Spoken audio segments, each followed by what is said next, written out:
Have you ever realized that consciousness exists between science and the sacred? These were not merely poetic words, but an insight that Aldous Huxley carried so every plie wrote. I am not asking you to urgus, I am asking you to oshes.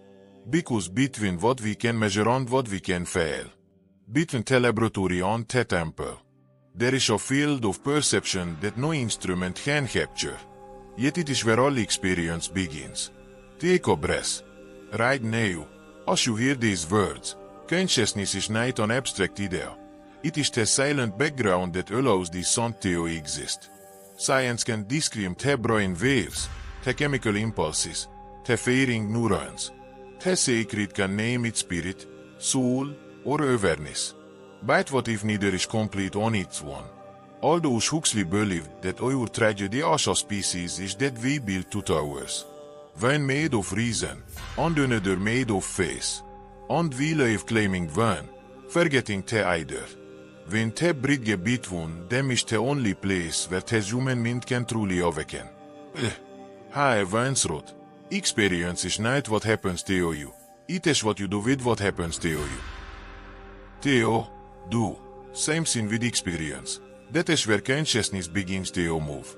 Just, we tend to think consciousness is a thing we have, like a possession. But Huxley reminds us, consciousness is a relationship. It is not inside you or outside you. It is the meeting point between the observer and the observed, the visible and the invisible, the rational and the mystical. In his word, science is not the enemy of the sacred. Science is the sacred, when approached with wonder. And religion is not opposed to reason. It is reason taken to its ultimate, quiet depths, where light turns into silence and silence turns into knowing. Look around your daily life. The phone, the screens, the numbers, the notifications. We live in an empire of measurement. If we cannot measure it, we call it unreal. But as Huxley might whisper, can you measure the depths of love, or the weight of awareness? We know the temperature of stars millions of miles away. But most people have never explored the galaxy within their own mind. This was his revolution, not against science, but against reductionism.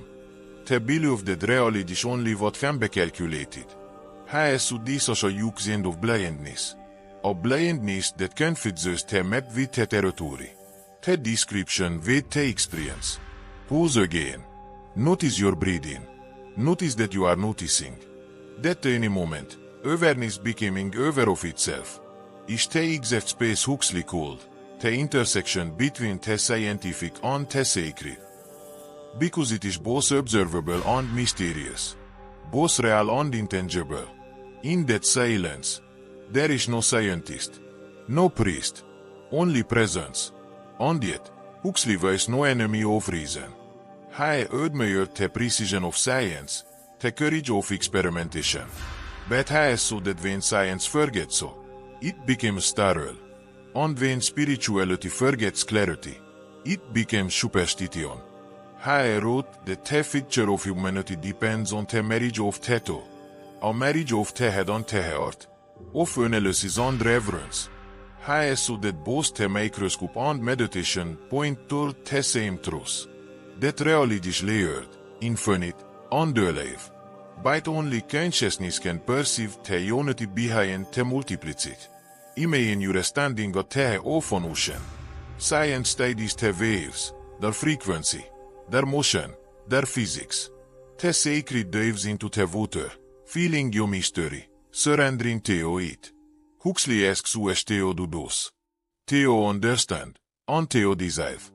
To bedost the scientist and the mystic. To look, and to love what is seen. I might have said, they that observes and the soul that prays are the same ye. One open to the word, the other open to eternity. And this is not only philosophy, it is practice. To live consciously between science and the sacred, is to carry awareness into every object. When you breathe, breathe as if the universe breathes through you. When you think as if your thoughts are not yours alone, but part of a wider mind that moves through all things. When you listen, listen not for agreement, but for understanding. That is what Huxley called the perennial philosophy. The timeless truth behind all religions. And, perhaps, behind all discoveries. So, as you hear this, try not to turn it into belief. Let it be a mirror between the certainty of science and the face of the sacred. There is this moment. You, listening. You, aware. That is where consciousness exists. There is a moment, quiet and almost invisible, when we stop observing the world and start observing the one we how observes. That moment, said Huxley, is when the consciousness begins. We spend most of our lives facing outward. Toward people, problems, screens, ambitions. But every experience you've ever had, every color, shown, or thought, has appeared not in the world, but within the field of your awareness. This is not a mystical statement, it is a fact so obvious that we overlook it.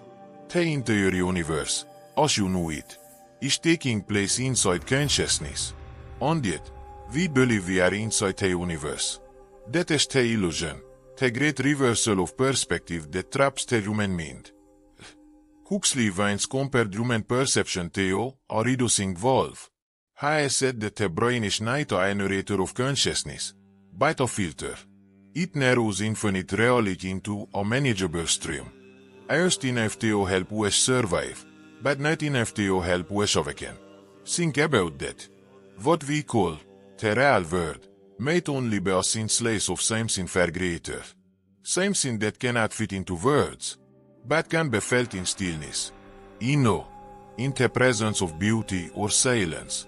Every time you look at the stars, or feel a deep emotion that words cannot contain, you are touching that layer reality, the one that science measures only partially, and that religion describes through metaphor.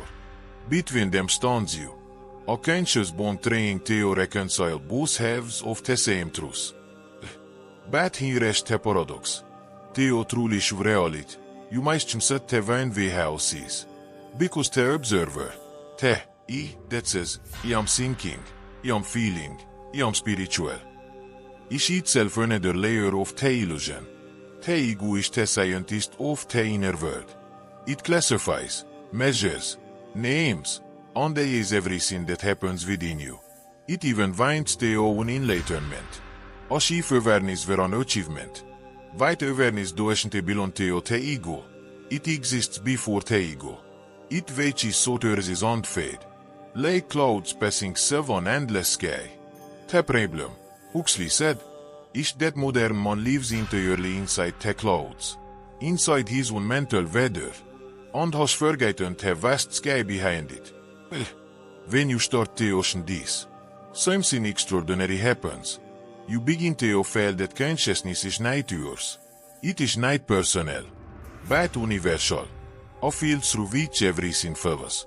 Science might call it an array. Religion might call it spirit. But you don't have to call it anything. You just have to ask. And when you ask clearly, you begin to understand that separation between you and others, between you and nature, between science and the sacred, is only a function of limited perception. The truth is not divided. It is the mind that divides it, and then calls the fragments reality. Let us imagine you are looking at a flower. Science explains the pigment, the pattern, the DNA. The sacred sees the beauty, the essence, the miracle of existence. But you, the one we how perceives both, are the link between them. When you look deeper, the flower is no longer a scene. It is a process, light, soil, water, time, a temporary expression of an infinite unfolding.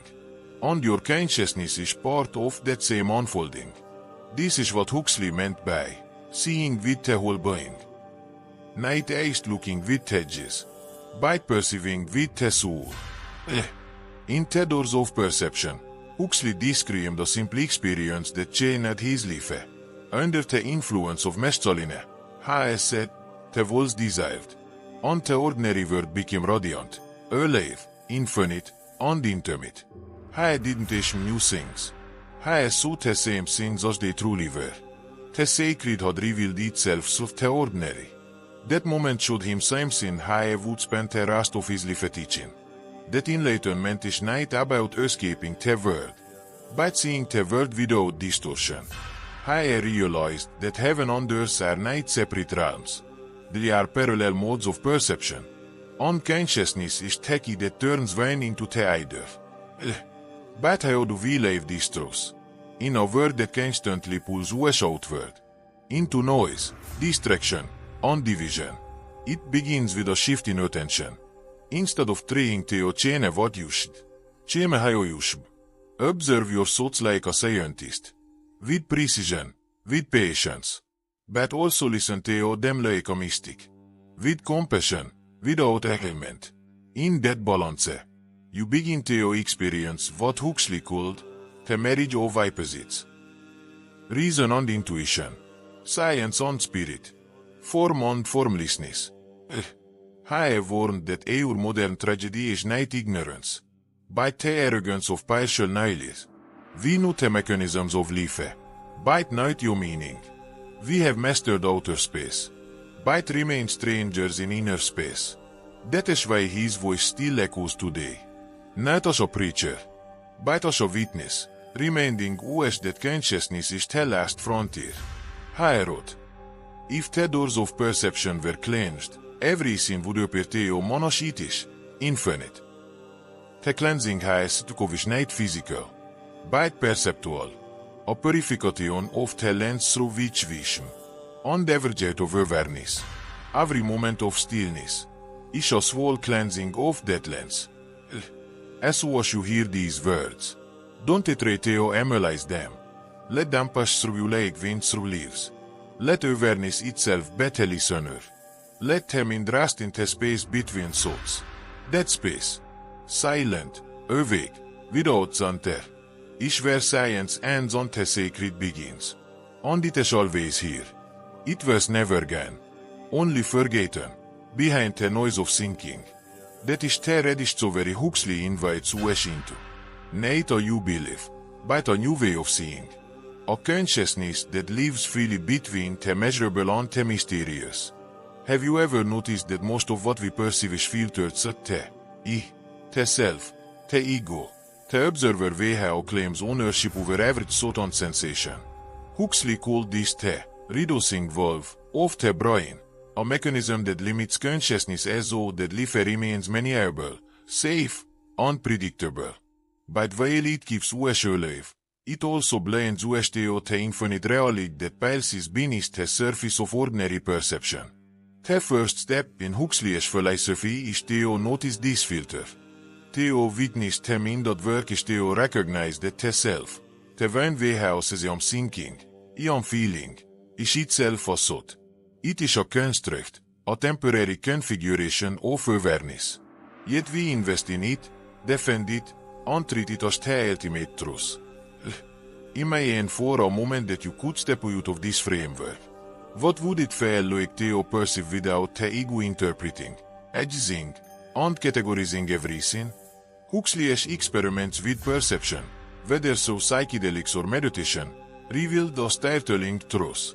The world does not need labels to exist, and consciousness does not need ownership to be complete. When the ego stops aside, the ordinary transforms into the extraordinary. The leaves outside your window, the sunlight on a wall, the sound of a distant car, all of it becomes vibrant, alive, infinite.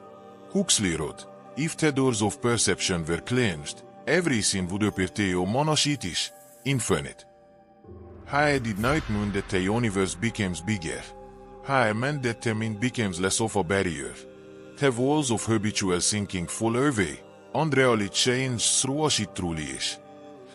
This is not an escape from the world, nor is it a denial of life's practicalities. It is a profound reorientation of attention. Science observes measurable phenomena.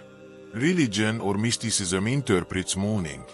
And consciousness, when undone from the ego, experiences both simultaneously, without needing to claim, or divide. Huxley emphasized that this is not a rare gift reserved for monks or mystics. Every human has the capacity to practice it. Self-silence, self-attention, self-meditation, such the simple act of noticing. We can expand awareness beyond the ego's boundaries. Consider your own thoughts right now. Notice the constant commentary, the arguments, the stories you tell yourself. Now, gently, without effort or force, observe them as passing clouds. The sky does not cling to your clouds. It simply allows them to move. This is the art of seeing without the self. It is an active yet effortless process, a listening without claiming, a watching without controlling. It is the bridge between the scientific and the sacred, where awareness itself becomes the teacher. Huxley believed that this practice has tenable consequences. The mind unbound from ego's constraints perceives patterns and connections that are otherwise invisible. It notices subtleties in human interaction, the interplay of emotions, the delicate resonance between life and nature. It experiences empathy not as a concept, but as a living, breathing reality. This is why I insisted that mystical experience and rational understanding are not opposed. The mind, when free from your habitual lens, can measure, reflect, and understand, and simultaneously merge with the flow of life, the sacred, the infinite. I often warned, however, that people resist this liberation because it feels like a dissolution of control. The ego does not want to disappear. It fears that without your constant commentary, identity will vanish. And yet, paradoxically, this disappearance does not mean death of consciousness. It means your expansion.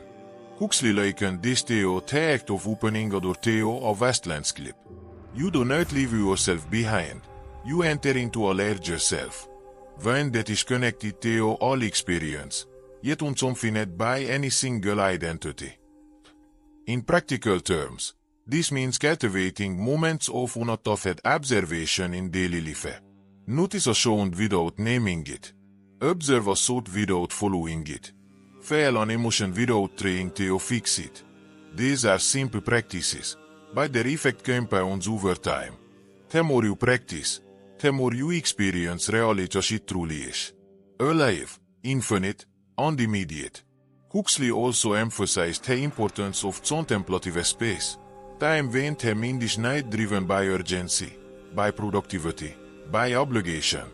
In that stillness, consciousness stretches beyond the habitual, and we encounter dimensions of perception previously hidden. Even in ordinary activities, Huxley argued, we can access this heightened awareness. Washing dishes, walking in nature, listening to music. Each act becomes a doorway when attended with full presence. Science observes the chemical reactions, the mechanics of movement. The sacred feels the interconnectedness, the rhythm, the subtle resonance. And consciousness perceives both simultaneously, without claiming ownership. This, Huxley said, is the marriage of the scientific and the sacred, the lotus of awakening. As you hear these words now, notice that this practice is already happening. The mere act of listening is an act of consciousness without the self. You are aware of awareness itself. You are bridging the gap that separates measurement from mystery, reason from intuition, form from formlessness. On this bridge, once crossed, opens into a landscape that is both familiar and strange. The ordinary world revealed in extraordinary clarity, and the extraordinary reduced to a simple, lived experience. Huxley reminds us that this is not magic, not fantasy. It is perception cleansed of the ego's lens, a daily, practical exercise in awareness. Pause now. Avoid. Notice that the art of listening has already brought you into this field. No ceremony is required, no ritual necessary. Only the willingness to let go of the mind's insistence on control. This is the art of seeing without the self. And it is the space where consciousness moves freely between the measurable and the sacred. Between what science can describe and what the heart can experience. And as you practice this, moment by moment. You begin to realize Huxley's central message. Awakening is not a distant goal, but a present reality, accessible whenever the mind allows itself to rest. Observe, and simply be. Have you ever realized that consciousness exists between science and the sacred? As you hear this phrase again, let it settle deeply into your awareness. We have traveled together through perception, through the illusion of the self, and into the art of observing without attachment. Now, we are what the final insight Huxley wished to share. Awakening is not an event, it is a practice of presence. Take a breath. Notice the space between each inhalation and exhalation. In that space, you exist without needing to claim it. This is the very way where the measurable meets the mysterious. The meeting point between what science can explain and what the sacred reveals. Huxley often emphasized that most people live in either extreme. The rational mind, obsessed with facts, experiments, certainty, or the spiritual mind, seeking meaning, transcendence, and mystical experience. Both are incomplete when isolated. The truth lies between. Where reason illuminates the sacred, and the sacred deepens reason. It is here, in this dynamic balance, that consciousness awakens. In a river. Science maps the flow, measures the currents, calculates the depths. The sacred fills the river, immerses in your rhythm, reveals your vitality. Unconsciousness, your consciousness, experiences both fully. You do not have to choose one.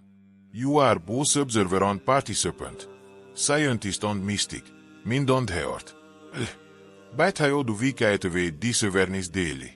Huxley offered simple, practical methods. Also observation without judgment. Notice your thoughts, emotions, and sensations without labeling or cleaning.